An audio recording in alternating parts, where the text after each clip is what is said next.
Hello, I'm Jill Goldsmith, your town manager, and I'm pleased to welcome you to the Town of Chatham 2020 Memorial Day celebration.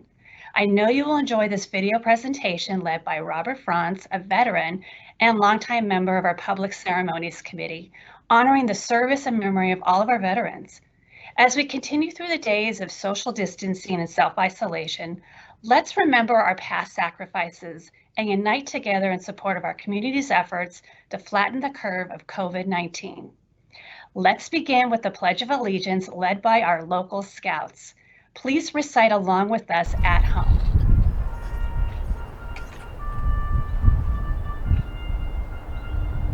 I pledge allegiance to the flag of the United States of America and to the republic for which it stands, one nation, under God, indivisible, with liberty and justice for all. Now to further honor America, the national anthem, after which Robert Franz will take us on a tour of the Revolutionary War, Civil War, World War I, World War II, and Korea-Vietnam memorials at various locations around town. I hope you enjoy this day of remembrance. Thank you.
From the opening battles of the American Revolution, the members of our military have built upon a tradition of honorable and faithful service. Welcome to the Town of Chatham Memorial Day ceremony for 2020. People sometimes confuse the meaning of Memorial Day and Veterans Day, two holidays established to honor the men and women who have worn the uniform of the United States Armed Forces. Veterans Day is intended to thank and honor all of those who served honorably in the military, whether that was in peacetime or during war. Memorial Day is set aside as a day when we remember the more than 1 million Americans who have died in battle and all of those who were declared missing in action. When the stakes were highest, they answered the call of duty and made the ultimate sacrifice for our country. Now they lay at rest in quiet corners of our country and throughout the world, but they live on in the families who love them and in the soul of a nation that is safer for their service. Though today is Memorial Day, we acknowledge veterans and those currently serving in our armed forces for their dedication to America and their sacrifice.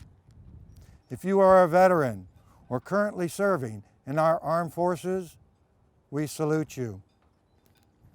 We can also acknowledge the dedication and sacrifice from our healthcare workers, first responders, and others deemed as essential workers. These frontline heroes have also answered the call of duty.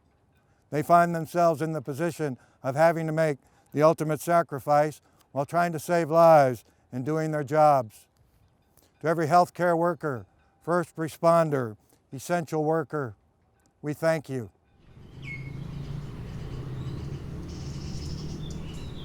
Memorial Day had its beginning shortly after the Civil War and was known as Decoration Day. This was a day to place flowers on the graves of all who had given their lives in America's bloodiest war. The inscription on our Civil War memorial reads, "Erected by the town of Chatham in memory of those that fell in the rebellion, 1861 to 1865. Gettysburg in Pennsylvania is the site of one of the bloodiest and most decisive battles of the Civil War. On November 19, 1863, President Abraham Lincoln delivered remarks at the official dedication ceremony for the newly established National Cemetery of Gettysburg. Though not the featured speaker that day, Lincoln's brief remarks, just 272 words, is remembered as one of the most important speeches in American history.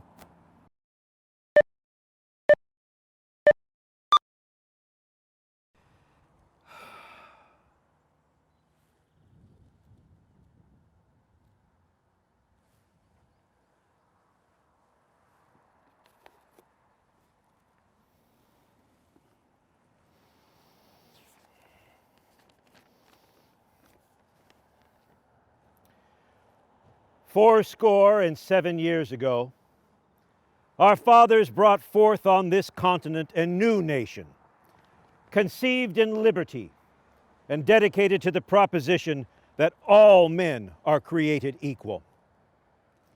Now we are engaged in a great civil war, testing whether that nation or any nation so conceived and so dedicated can long endure. We are met on a great battlefield of that war. We have come to dedicate a portion of that field as a final resting place for those who here gave their lives that that nation might live. It is altogether fitting and proper that we should do this. But in a larger sense, we cannot dedicate, we cannot consecrate, we cannot hallow this ground. The brave men, living and dead, who struggled here have consecrated it far above our poor power to add or detract. The world will little note nor long remember what we say here, but it can never forget what they did here.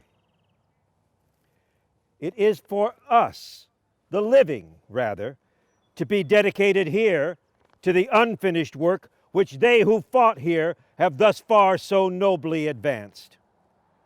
It is rather for us to be here dedicated to the great task remaining before us, that from these honored dead we take increased devotion to that cause for which they gave the last full measure of devotion. That we here highly resolve that these dead shall not have died in vain, that this nation, under God, shall have a new birth of freedom, and that government of the people, by the people, for the people, shall not perish from the earth. By 1915, few Civil War veterans remained, and tradition seemed to be fading away. The American Legion and the veterans of foreign wars rekindled the tradition of honoring and remembering our nation's war dead after World War I. World War I, also known as the World War, the Great War, and the War to End All Wars, was a global war which took place primarily in Europe from 1914 to 1918. General John Pershing, the general of the armies at that time, said of our World War I veterans, "Their devotion, their valor, and their sacrifice will live forever in the hearts of their grateful countrymen." The inscription on our World War I memorial here reads, "Erected in honor of the men in Chatham who left their daily tasks among us to serve our country during the World War 1917-1918, and in memory of those who made the supreme sacrifice, noble in life, noble in death, May their memory inspire us to be faithful in the line of duty. At the time of the dedication of this memorial, few could imagine the many conflicts still to come that would put further demands of duty, honor, and country on so many, much less the supreme sacrifice they would be called upon to make while in the line of duty.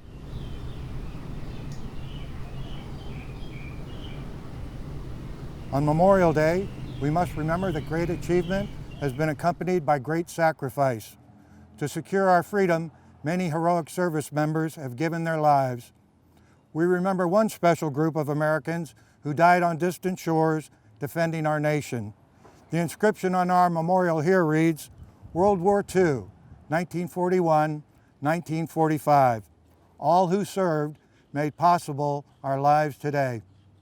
In a radio address, President Franklin D. Roosevelt described the service members who served in World War II as the pride of our nation, who struggled to preserve our civilization. The fallen from that war will always be remembered.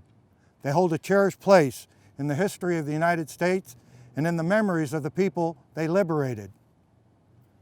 If you served in World War II, or what we fondly call the greatest generation, please know that you will always hold a cherished place in our memories. We salute you.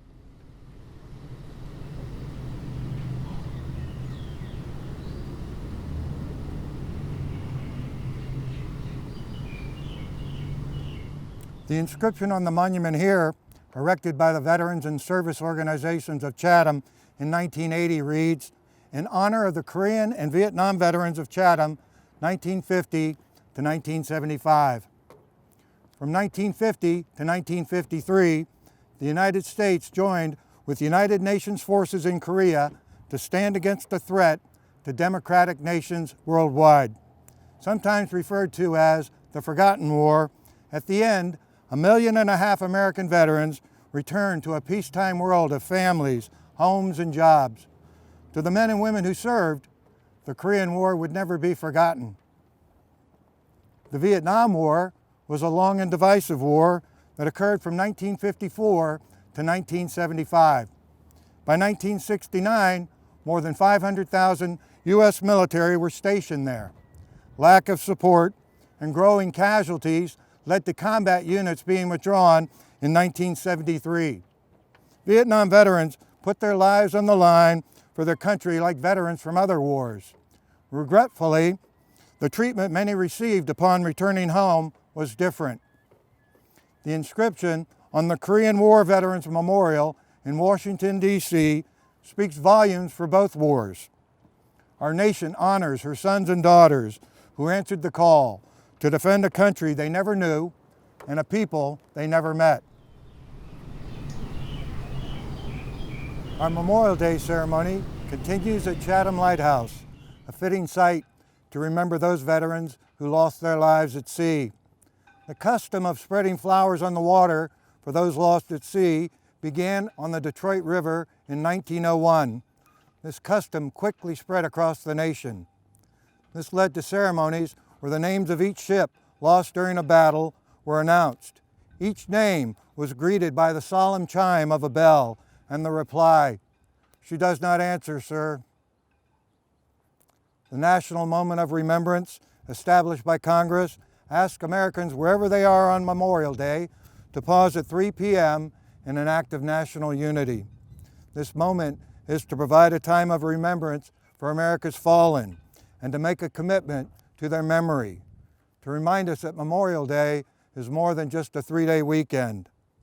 At 3 o'clock this afternoon, please remember to pause for 1 minute. Let us all pause now for a moment of silence so that each of us can remember a particular service member or woman who touched our lives and is not with us today.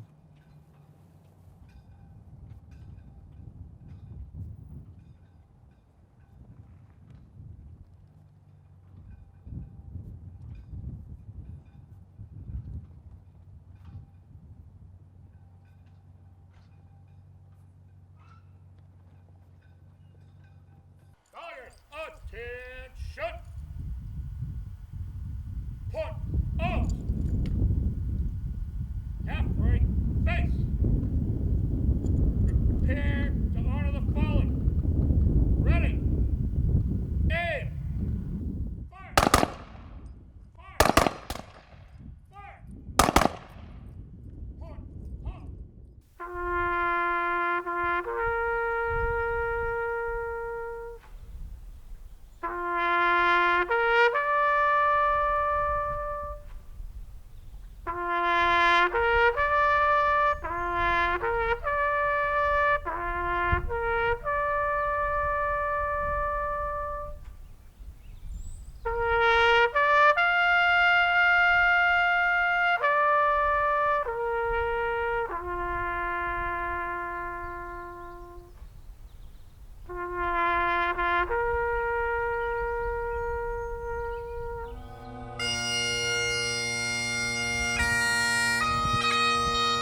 While the storm clouds gather far across the sea, let us swear allegiance to a land that's free. Let us all be grateful for a land so fair as we raise our voices in a solemn prayer.